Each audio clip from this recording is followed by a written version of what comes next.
Good afternoon students. तो आज polity की क्लास नंबर 4 है। इससे पहले हम पॉलिटी की 3 क्लासेस पढ़ चुके हैं और आज की क्लास में हम करेंगे, जो हमने पढ़ना है वो है आपका प्रियम्बल। प्रियम्बल के बारे में पढ़ेंगे। उससे पहले एक बार मैं आपको प्रियम्बल है क्या, मतलब कैसे लिखा गया है संविधान में, वो दिखा देती हूँ। तो इस पिक्चर को ध्यान से देखिएगा, ये है आपका प्रियम्बल। तो क्या लिखा गया है, द कॉन्स्टिट्यूशन ऑफ इंडिया, और नीचे लिखा गया है प्रियम्बल। प्रियम्बल को हिंदी में प्रस्तावना कहा जाता है। तो पहले एक बार इसको पूरा रीड करते हैं, फिर इसके बारे में एक एक चीज़ पढ़ना शुरू करते हैं। इसमें लिखा गया है, we the people of India, यानी कि हम भारत के नागरिक, having solemnly resolved to constitute India into a sovereign, socialist, secular, democratic republic and to secure to all its citizen, क्या क्या सिक्योर कर रहे हैं, justice, social, economic and political, liberty of thought, expression, belief, faith and worship, equality of status and of opportunity and to promote among them all fraternity, assuring the dignity of the individual and the unity and integrity of the nation.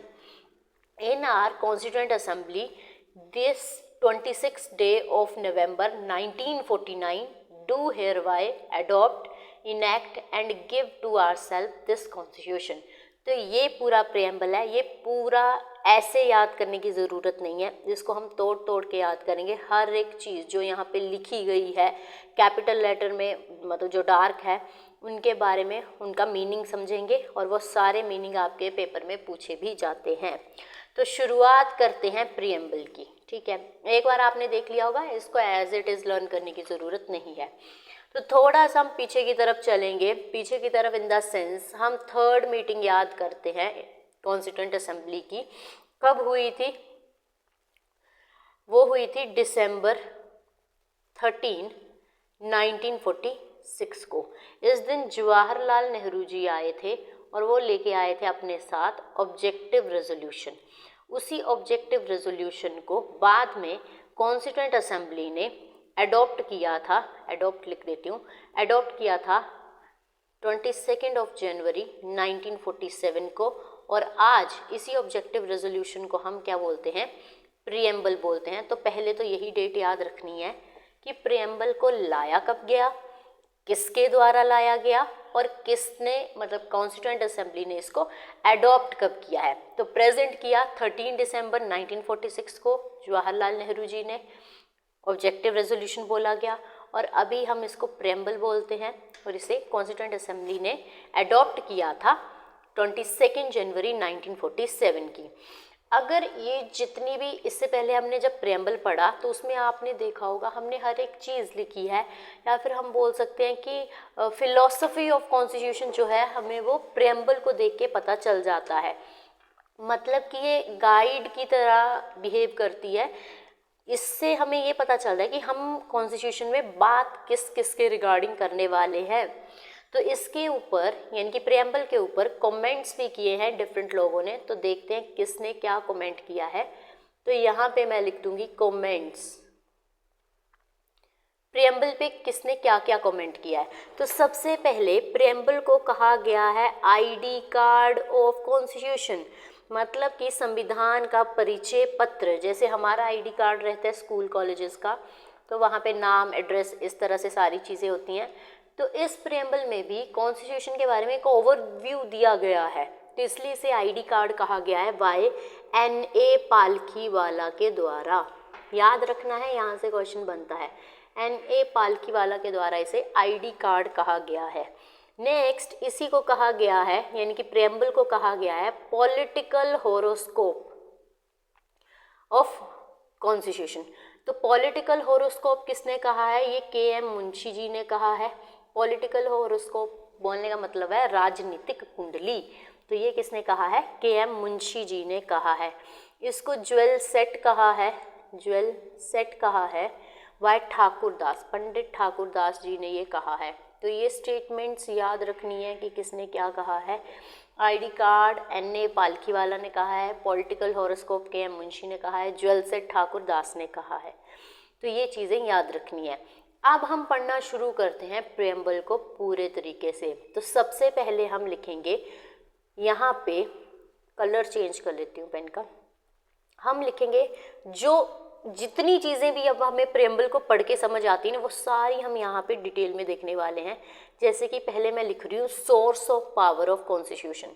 Source of power किसके पास है? Preamble में clearly पहली line लिखी गई है, we the people of India, यानी कि यहाँ पे जो सोर्स ऑफ पावर है वो कौन है? पीपल ऑफ इंडिया है, यानी कि लोग हैं देश के, उन्हीं के पास पावर है बाय वोटिंग के द्वारा। ठीक है, तो ये किसके पास है? पीपल ऑफ इंडिया के पास है। सेकंड चीज़ हम देखते हैं, यहाँ पे नेचर बताया गया है किसका? कॉन्स्टिट्यूशन का। सेकंड चीज़ में क्या बताया गया है? नेचर बताया गया है कॉन्स्टिट्यूशन का। तो पहला यहाँ पे जो वर्ड यूज़ हुआ था वो हमने पढ़ा था सॉवरेन। वर्ड यूज़ हुआ है सॉवरेन, ये पहला है, यहाँ पे ए लिख देती हूँ। ये नेचर बता रहा है, नेचर शो कर रहा है कि कॉन्स्टिट्यूशन का नेचर कैसा है। तो सॉवरेन वर्ड का मतलब होता है कि जो लोग हैं उनके पास सुप्रीम राइट है टू मेक डिसीजन, वो भी internal as well as external matter, यानी कि हमारे ऊपर कोई भी एक्सटर्नल पावर डिक्टेट नहीं कर रही है। मैं लिख सकती हूँ no external power can dictate government of India.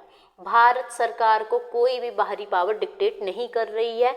हम क्या है, अपने डिसीजन, चाहे वो इंटरनल हो चाहे वो एक्सटर्नल मैटर्स हो, सभी डिसीजन जो है खुद ले सकते हैं। उसका मतलब होता है सॉवरेन, यानी कि स्वतंत्र हैं हम पूरी तरीके से।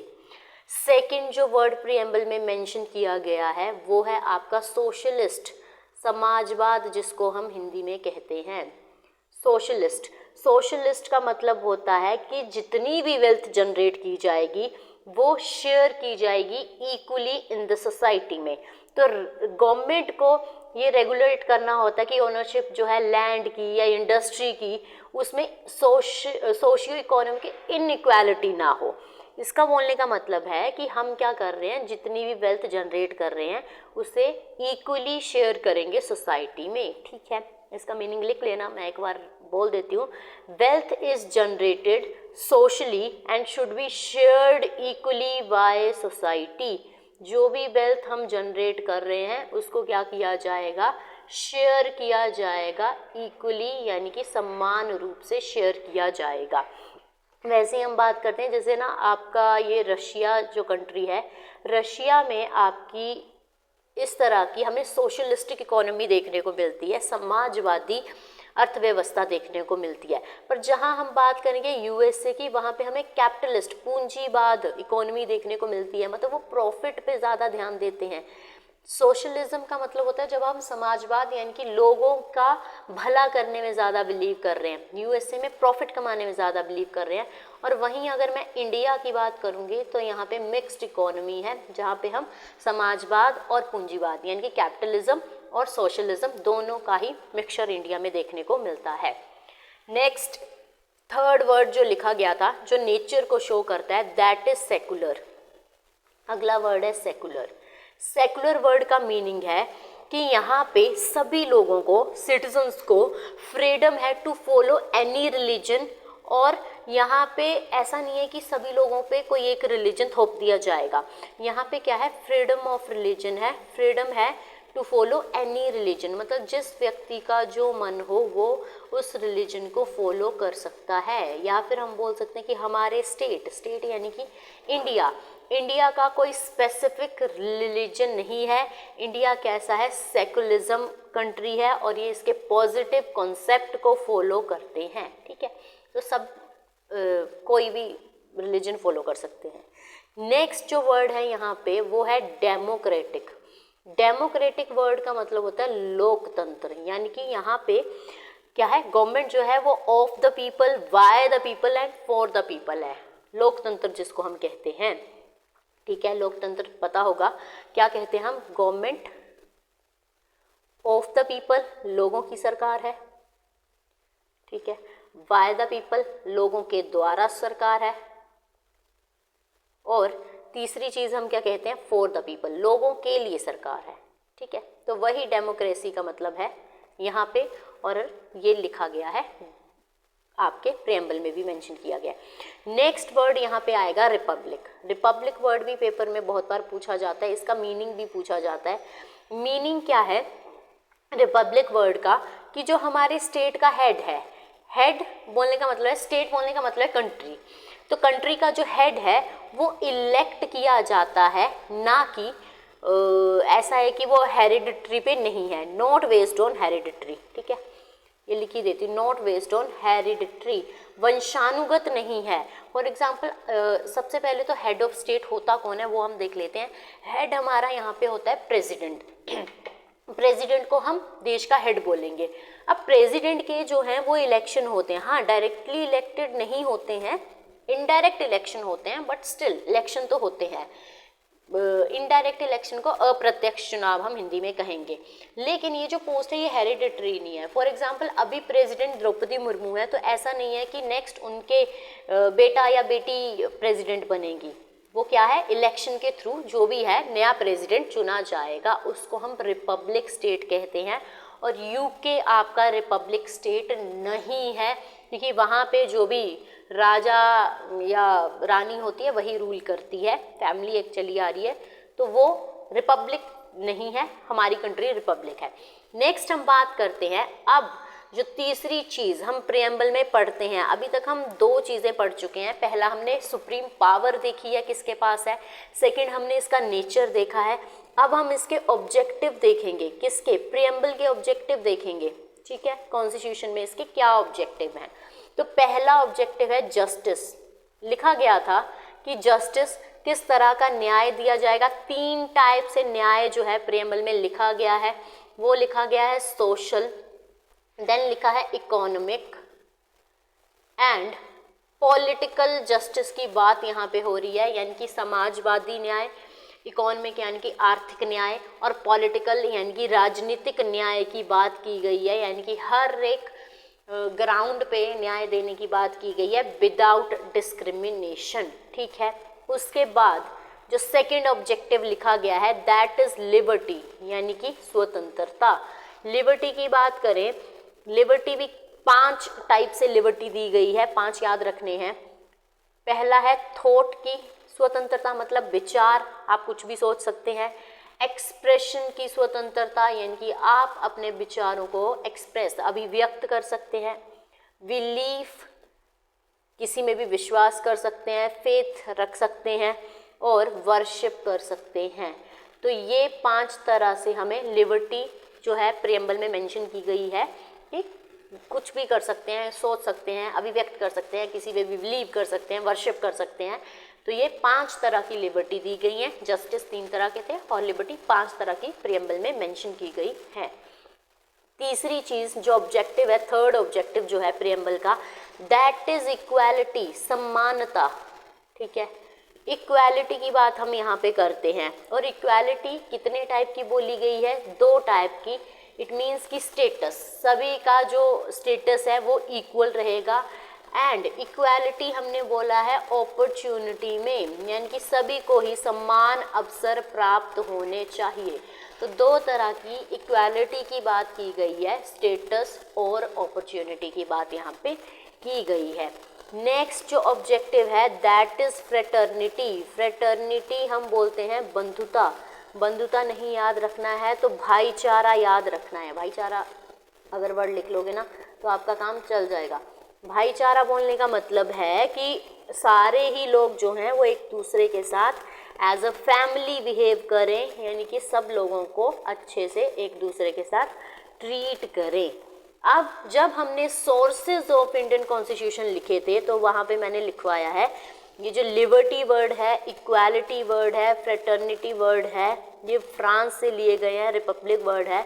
और जो आइडियल ऑफ जस्टिस हैं, अभी हमने लिखा सोशल, इकोनॉमिक एंड पॉलिटिकल, वो रशिया से लिए गए हैं। तो ये तो था प्रियम्बल। अब प्रियम्बल से जुड़ी हुई 1-2 चीज़ें हम और देखेंगे। फॉर एग्जाम्पल एक क्वेश्चन उठा था कि क्या हम प्रियम्बल को भी अमेंड कर सकते हैं, या फिर पहले तो क्वेश्चन यही उठा था कि क्या प्रियम्बल कॉन्स्टिट्यूशन का पार्ट है या नहीं है। तो वही मैं यहाँ पे लिख देती हूँ। फिर हम ना यहाँ पे 3 केसेस पढ़ेंगे। क्वेश्चन ये उठा था is preamble a part of constitution. ठीक है, एक क्वेश्चन ये उठा था और दूसरा क्वेश्चन उठा था, उसी को भी मैं इसी में इंक्लूड कर देती हूँ। एंड इज इट अमेंडेबल, मतलब कि क्वेश्चन ये उठा था कि क्या प्रियम्बल कॉन्स्टिट्यूशन का पार्ट है और क्या इसे हम अमेंड कर सकते हैं, इसमें चेंजेस ला सकते हैं। तो उसी का ही आंसर हम अगले आने वाले 3 केसेस में देखने वाले हैं। तो फर्स्ट केस यहाँ पे मैं लिख रही हूँ, जो फर्स्ट केस है आपका वो था Berubari union case. Berubari union case, ये जो केस है ये आपका आया है 1960 में। ठीक है, 1960 में ये केस आया था। अब इसमें पूछा गया, इसमें तो पहला सवाल यही पूछा गया कि क्या प्रियम्बल पार्ट है, तो इसमें बोला गया था कि preamble is not a part of constitution, यानी कि प्रियम्बल जो है, स्पेलिंग गलत कर दी,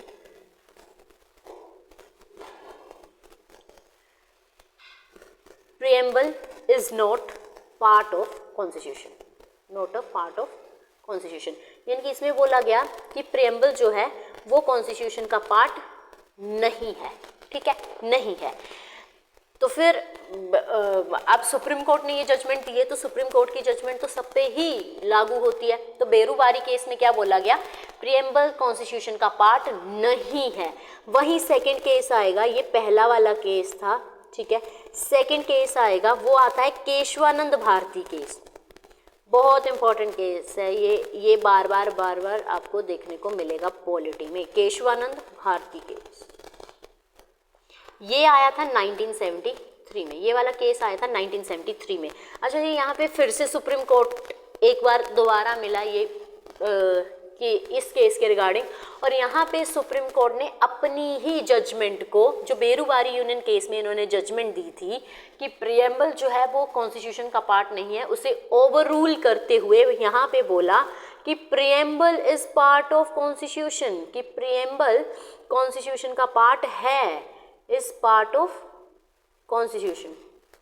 इसमें ये बोल दिया, मतलब अपनी ही जजमेंट को ओवररूल करते हुए केशवानंद भारती केस 1973 में सुप्रीम कोर्ट ने बोला कि प्रियम्बल जो है पार्ट है कॉन्स्टिट्यूशन का। उसके बाद इन्होंने, और इसी में ही एक चीज और बोली है कि प्रियम्बल क्या रिफ्लेक्ट करता है, basic structure of constitution, basic structure of constitution को रिफ्लेक्ट करता है। इसका क्या मतलब है, देखो जब भी हम संविधान को चेंज करने जाते हैं ना, तो एक लाइन आती है कि आप संविधान के बेसिक स्ट्रक्चर को चेंज नहीं कर सकते हैं, और ये जो बेसिक स्ट्रक्चर है ये कहीं भी मेंशन नहीं किया गया है। ये supreme court time to time बताता है कि भाई ये बेसिक स्ट्रक्चर है, ये बेसिक स्ट्रक्चर है।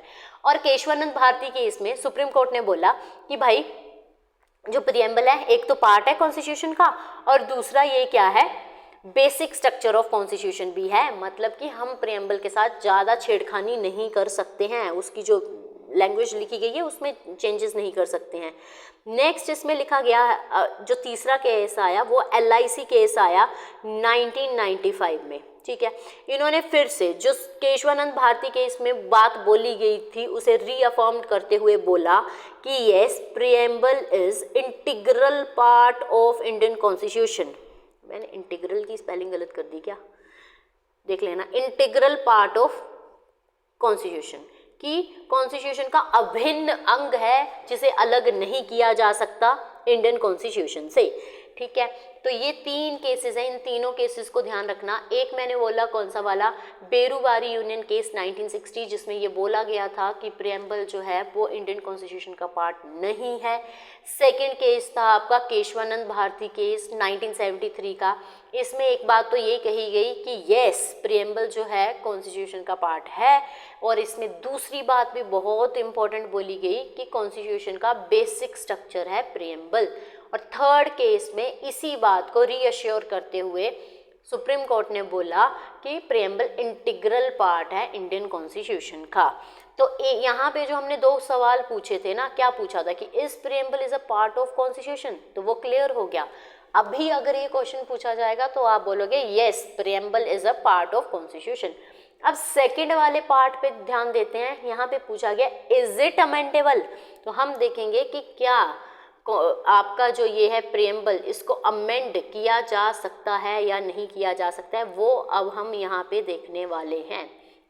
तो यहाँ पे मैं बात करूँगी कि प्रियम्बल जो है वो अमेंडेबल है और इसे एक बार अमेंड किया भी जा चुका है। कैसा है ये? अमेंडेबल है और एक बार इसे अमेंड किया जा चुका है, अमेंड ओनली वंस, ठीक है, एक ही बार किया गया है अभी तक। कब किया गया था? ये 42nd कॉन्स्टिट्यूशनल अमेंडमेंट एक्ट 1976 में किया गया था, जब 42वीं बार हम संविधान में कुछ संशोधन कर रहे थे, कुछ चेंजेस कर रहे थे, तब प्रियम्बल को भी अमेंड किया गया था। और अमेंड करके मतलब चेंजेस करके इसमें किया क्या गया था, चेंज क्या किया गया था, वो हम देखते हैं। तो इसमें 3 टर्म ऐड की गई थी, या हम बोल सकते हैं 3 नए शब्द ऐड किए गए थे। कौन कौन से थे? एक वर्ड था इंटीग्रिटी, इंटीग्रिटी का मतलब होता है अखंडता, ठीक है। इसमें वर्ड ऐड किया गया था सोशलिस्ट, यानी कि समाजवाद, ठीक है। और थर्ड वर्ड यूज़ किया गया था सेकुलर, जिसको हम बोलते हैं पंथ निरपेक्ष, या फिर क्या बोलते हैं इसको, धर्म निरपेक्ष, ठीक है। पंथ निरपेक्ष या फिर क्या बोलेंगे, धर्म निरपेक्ष बोलेंगे, सेकुलर को बोल रहे हैं, ठीक है, सेकुलर। ये 3 नए शब्द ऐड किए गए थे 42nd कॉन्स्टिट्यूशनल अमेंडमेंट एक्ट 1976 के द्वारा। अब ये लगभग हमने पूरा देख लिया। अब क्या हम इसको दोबारा भी अमेंड कर सकते हैं? तो ये हम कर सकते हैं, ठीक है। जब एक बार हुआ है तो दोबारा भी कर सकते हैं, पर हाँ, इसका जो बेसिक स्ट्रक्चर है, मूल ढांचा है, उसको हम नहीं बदल सकते हैं, ये बात ध्यान रखनी है। नेक्स्ट एक लास्ट चीज़ हम देखेंगे प्रियम्बल के बारे में, दैट इज़ एनफोर्सेबिलिटी। एनफोर्सेबिलिटी बोलने का मतलब है, जैसे ना आगे चल के हम फंडामेंटल राइट पढ़ने वाले हैं, तो हम बोलेंगे कि वो एनफोर्सेबल हैं बाय कोर्ट या बाय लॉ, कि वो तो भाई आपको मिलके ही रहेंगे, गारंटी मिलके रहेंगे फंडामेंटल राइट। फिर यहाँ पे हम एनफोर्सेबिलिटी ऑफ प्रियम्बल देख रहे हैं कि क्या प्रियम्बल एनफोर्सेबल है बाय कोर्ट ऑफ लॉ। तो आंसर आएगा नहीं है, not enforceable, not enforceable in the court of law, ठीक है। ये बात याद रखनी है कि जैसे इसमें लिखा गया है ना, जस्टिस मिलेगा या कुछ भी है, जो भी है, समानता, अखंडता, बहुत सारी चीज़ें लिखी गई हैं, तो आप उनको उठा के कि हम तो कोर्ट जाएंगे, वैसे नहीं जा सकते हैं, क्योंकि प्रियम्बल के बेसिस पे ये जितनी भी चीज़ें लिखी गई हैं उन्हें ज़बरदस्ती एनफोर्स नहीं किया जा सकता। तो ये था हमारा आज का टॉपिक। ये टॉपिक छोटा ही रहने वाला है क्योंकि ये एक पोर्शन है। नेक्स्ट हम अगली क्लास से हम करेंगे प्रॉपर, मतलब जो पार्ट्स हैं वो पढ़ना शुरू कर देंगे। कुछ एक पार्ट्स बहुत बड़े हैं, कुछ एक पार्ट्स छोटे भी हैं जो एक एक लेक्चर में हो जाएंगे। तो नेक्स्ट हम मिलेंगे नेक्स्ट क्लास में। अभी हमने आज क्या पढ़ा है, प्रियम्बल पढ़ा है। एक बार दोबारा से इसको रिवाइज करवा देती हूँ। प्रियम्बल में हमने पढ़ा कि 13 दिसंबर 1946 को जवाहरलाल नेहरू जी लेके आए थे ऑब्जेक्टिव रेजोल्यूशन, जिसको अडॉप्ट 22 जनवरी 1947 को किया गया, और प्रियम्बल हम इसको बोलते हैं। बाकी हमने इसके बारे में पूरा पढ़ा, ये कमेंट्स हमने पढ़े, सोर्स हमने देखा कि पीपल ऑफ कंट्री को सोर्स कहा जाता है। नेचर में हमने सॉवरेन, सॉवरेन का मतलब होता है स्वतंत्र, सोशलिस्ट का मतलब होता है समाजवाद, सेक्युलर का मतलब होता है धर्मनिरपेक्ष, डेमोक्रेटिक का मतलब है लोकतंत्र, रिपब्लिक का मतलब है गणतंत्र जिसमें हेड जो है उसको इलेक्ट किया जाता है। ऑब्जेक्टिव में हमने जस्टिस देखा, न्याय, लिबर्टी यानी कि स्वतंत्रता देखी, इक्वालिटी यानी कि समानता देखी, फ्रेटर्निटी यानी कि बंधुता, भाईचारा हमने इसमें पढ़ा। फिर हमने देखा कि प्रियम्बल को जो है वो कैसे पार्ट माना गया। तो बेरूवारी यूनियन केस में तो बोला भाई पार्ट नहीं है, केशवानंद भारती केस में फिर बोला गया कि यस ये पार्ट है, और LIC केस में उसे रीअश्योर किया गया। और इसे हमने एक बार अमेंड किया है, कब, 42nd कॉन्स्टिट्यूशनल अमेंडमेंट एक्ट 1976 में, और अमेंड करके किया क्या था, 3 नए शब्द जोड़े थे, इंटीग्रिटी अखंडता, सोशलिस्ट समाजवाद, सेकुलर का मतलब है धर्मनिरपेक्ष। और एनफोर्सेबिलिटी की अगर हम बात करें तो इसे कोर्ट ऑफ लॉ के द्वारा एनफोर्स नहीं किया जा सकता। तो आई होप ये क्लास आपको अच्छी लगी होगी, सब कुछ समझ आया होगा प्रियम्बल के बारे में। अगर कोई डाउट रहता है तो आप बता सकते हैं। बाकी मिलते हैं नेक्स्ट क्लास में। Thank you so much.